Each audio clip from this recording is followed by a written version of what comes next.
হয়েছে টনি? ও হসপিটাল থেকে যে ওষুধগুলো দিয়েছিল সব একসাথে খেয়ে ফেলেছে। ও মনে হয় আর বাঁচবে না।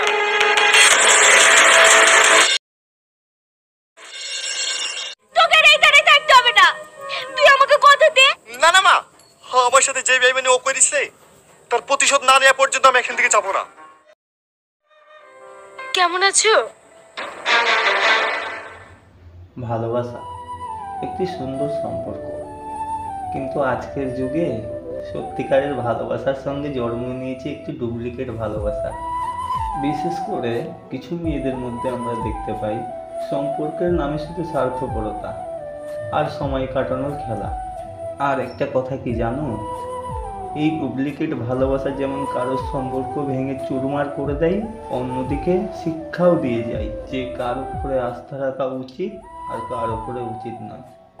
ভিডিওটি ভালো লাগলে অবশ্যই লাইক করবেন, শেয়ার করবেন, আর পরবর্তীতে এমন ভিডিও পাওয়ার জন্য চ্যানেলটিকে সাবস্ক্রাইব করবেন।